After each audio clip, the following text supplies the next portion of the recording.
नमस्कार। आज बात करते हैं एक बहुत ही दिलचस्प कानूनी अधिकार की, जिसका नाम है डिफ़ॉल्ट ज़मानत। इसे आप एक तरह से न्याय की टिक टिक करती घड़ी भी कह सकते हैं। तो चलिए सबसे पहले एक बहुत ही बुनियादी सवाल पर आते हैं। क्या ऐसा हो सकता है कि पुलिस किसी मामले की जांच के नाम पर किसी भी व्यक्ति को अनिश्चित काल के लिए मतलब जब तक चाहे जेल में रख सकती है?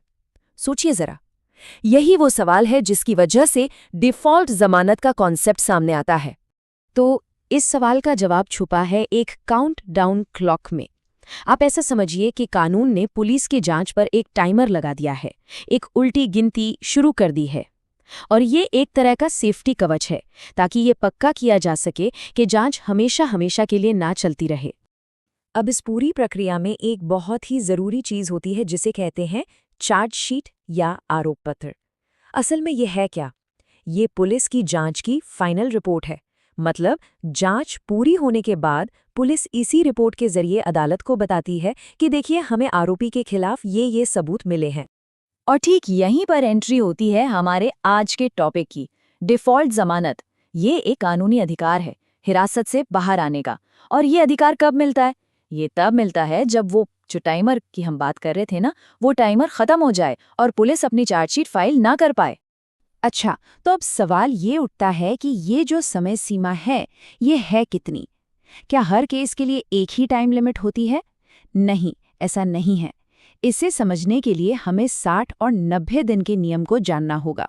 तो देखिए, ये जो टाइम लिमिट है ना, ये इस बात पर डिपेंड करती है कि अपराध कितना गंभीर है।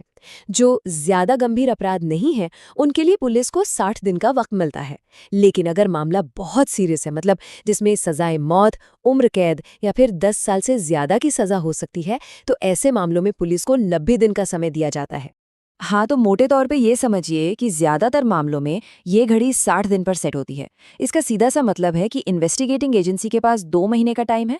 इसी के अंदर अंदर उन्हें अपनी जांच पूरी करनी है और चार्जशीट कोर्ट में पेश करनी है। और जैसा हमने बात की, जो बहुत ही संगीन अपराध होते हैं, उनके लिए ये टाइम बढ़कर हो जाता है 90 दिन, यानी करीब करीब 3 महीने। अब जाहिर है, ये एक्स्ट्रा टाइम इसलिए दिया जाता है क्योंकि ऐसे केस की जांच अक्सर काफी पेचीदा और लंबी होती है।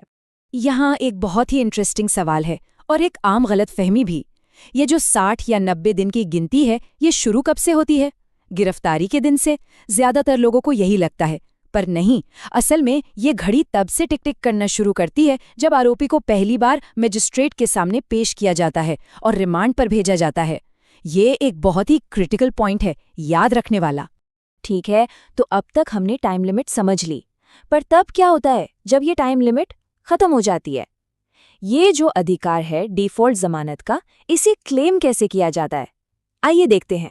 प्रोसेस वैसे तो सीधा है, लेकिन इसमें कुछ बहुत ज़रूरी स्टेप्स हैं।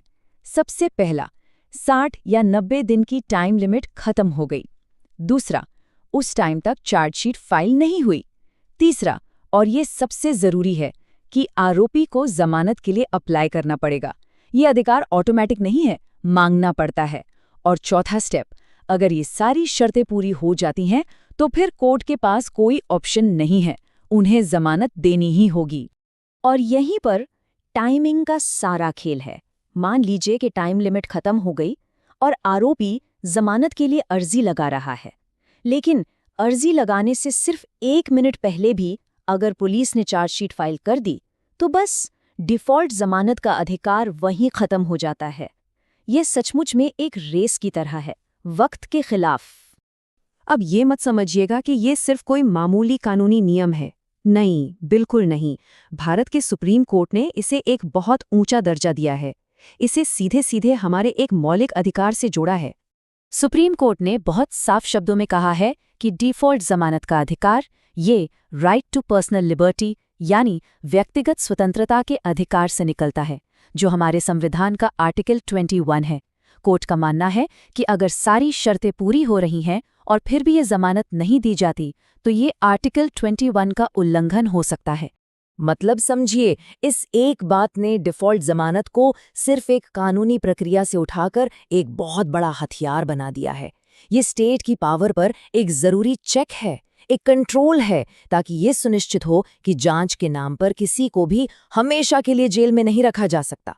चलिए अब कुछ और ज़रूरी बातें और इसके कुछ एक्सेप्शंस भी समझ लेते हैं ताकि पूरी पिक्चर क्लियर हो जाए। कुछ बातें एकदम साफ होनी चाहिए। पहली बात, ये अधिकार सिर्फ तभी मिलेगा जब आरोपी कस्टडी में यानी हिरासत में हो। दूसरी बात, डिफ़ॉल्ट ज़मानत का मतलब ये नहीं कि केस खत्म हो गया, नहीं, केस तो चलता रहेगा। और तीसरी बात, अगर ज़मानत पर रिहा होने के बाद चार्जशीट फाइल होती है तो वो पूरी तरह से वैलिड मानी जाएगी। हाँ, एक और बहुत ज़रूरी बात है, कुछ खास कानून हैं जैसे कि एंटी टेरर लॉज। इन कानूनों में जांच एजेंसियों को 90 दिन से ज़्यादा का टाइम भी मिल सकता है, लेकिन ऐसा करने के लिए उन्हें एक बहुत ही सख्त कानूनी प्रक्रिया से गुजरना पड़ता है और कोर्ट से बाकायदा इसकी इजाज़त लेनी होती है। तो आखिर में ये पूरा डिस्कशन हमें एक बड़े सवाल पर लाकर खड़ा कर देता है। एक तरफ डिफ़ॉल्ट ज़मानत व्यक्तिगत आज़ादी के लिए एक बहुत ज़रूरी सुरक्षा कवच है, तो दूसरी तरफ क्या ये एक ऐसी कानूनी खामी भी है जिसका गलत फ़ायदा उठाया जा सकता है? ये एक ऐसा सवाल है जिस पर सोचना बहुत ज़रूरी है।